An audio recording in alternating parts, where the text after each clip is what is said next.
Vamos a comenzar con algunas definiciones que nos van a ayudar a la comprensión del tema que trataremos en esta clase. Por ejemplo, qué son las migraciones, sus tipos y sus causas. Vamos a definir las migraciones como los desplazamientos que se realizan de poblaciones de un lugar a otro. Cuando las migraciones se dirigen a otros países se denominan internacionales y cuando se dan dentro del mismo país se llaman internas. La mayor parte de los migrantes se desplazan con el objetivo de obtener un empleo mejor, lograr elevar su nivel de ingresos y así mejorar sus condiciones de vida, es decir, se desplazan por motivos económicos. Debido a ello, la mayoría de los movimientos o flujos migratorios parte de los países pobres o poco desarrollados y se dirigen hacia los países más ricos y desarrollados del planeta. Las personas se encuentran afectadas por guerras o persecuciones políticas, religiosas o culturales y se ven forzadas a migrar, generalmente a otros países. A estos migrantes se los conoce como refugiados. También hay que diferenciar entre migraciones forzadas y migraciones voluntarias, como por ejemplo las realizadas por motivos económicos, que vendrían a ser voluntarias, y según el tiempo que duren, los desplazamientos pueden ser temporales o definitivos. Cuando las personas se deciden a emigrar, se hace más fácil cuando se cuenta con una red social en el lugar de destino, que le va a proporcionar cierto tipo de recursos, materiales o inmateriales, en este caso como podría ser la información del lugar. Precisamente a la red social con estas características se la llama cadena migratoria. Conocer a alguna persona en el lugar de destino significa disminuir algunos costos propios de este desplazamiento. Los familiares y amigos que han emigrado con anterioridad proporcionan información sobre el nuevo lugar, facilitan alojamiento y suministran los contactos necesarios para encontrar un empleo. Hay dos migraciones internacionales muy importantes que se han dado en el planeta. Una entre los siglos XVI y XVII, durante el colonialismo, se registró una migración masiva de africanos, alrededor de 15 millones, hacia el continente americano. Este movimiento no fue voluntario, ya que esa población fue esclavizada y forzada a trasladarse y trabajar en los yacimientos mineros y en las plantaciones agrícolas americanas. Entre los siglos XIX y XX, cuando muchos países, antes colonias, ya se habían independizado, se dio otra gran oleada migratoria. En este caso eran europeos que se habían desplazado hacia América y Australia. Se calcula que emigraron alrededor de 60 millones de personas, procedentes de Inglaterra, Alemania, España e Italia. Vamos a marcar dos grandes diferencias que se encuentran entre las migraciones antiguas y las actuales. Por ejemplo, Europa ha pasado de ser una zona de expulsión a convertirse en una de las principales zonas de atracción. El inmigrante actual, a diferencia del antiguo, mantiene un contacto fluido con las personas de su país de origen, gracias a las avanzadas redes de comunicaciones. Cada vez son mayores las restricciones para la entrada de inmigrantes en los países desarrollados, especialmente para aquellos inmigrantes provenientes de países pobres.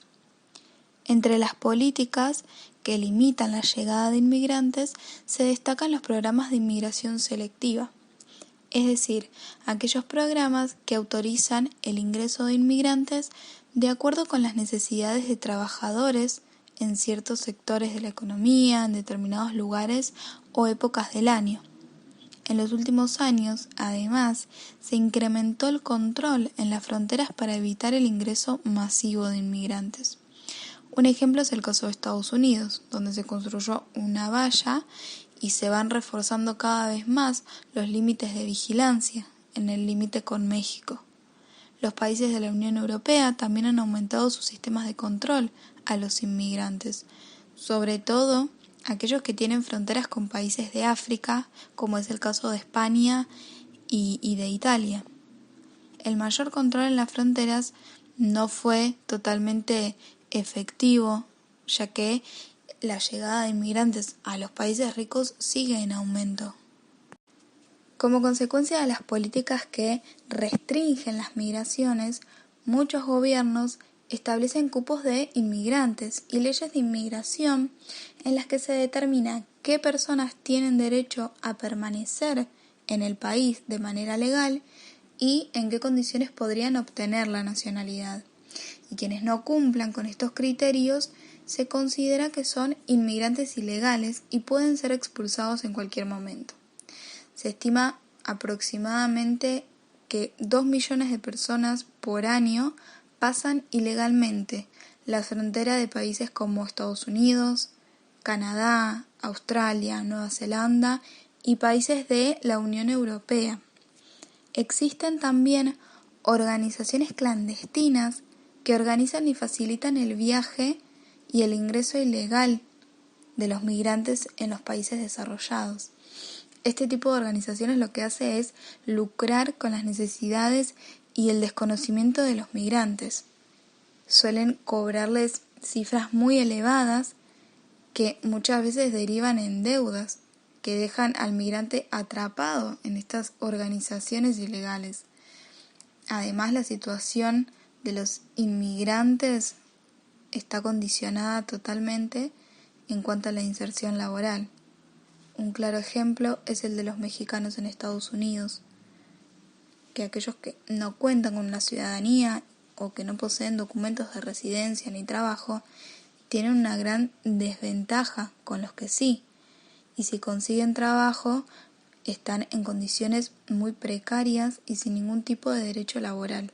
En los países de destino, históricamente, se podía observar las actitudes de rechazo por parte de ciudadanos nativos y de algunas fuerzas o incluso partidos políticos frente a los inmigrantes internacionales. Por ejemplo, en los últimos años en Europa fue aumentando las actitudes xenófobas, que es odio o una cierta hostilidad hacia los extranjeros.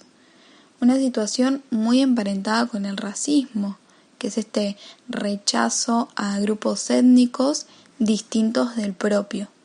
Y también se relaciona con el etnocentrismo, que esto se da cuando las personas piensan solo de acuerdo con los parámetros de su propia cultura.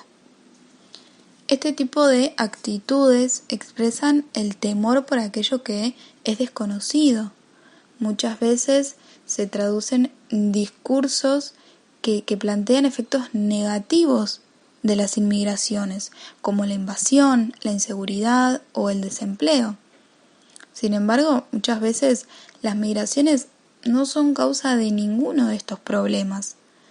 Se han hecho muchos estudios que demuestran incluso la baja influencia de la inmigración con respecto al desempleo. Hay algunos ejemplos de organizaciones racistas, como es el caso del Ku Klux Klan, que se originó a finales del siglo XIX en lo que es el sudeste de Estados Unidos. Y el objetivo que tenían era de suprimir todos los derechos de los afroamericanos y judíos de ese país. Ha tenido momentos de mayor y menor fuerza en distintos momentos del siglo XX y actualmente desde esta organización se fomenta también el racismo contra los inmigrantes hispanos.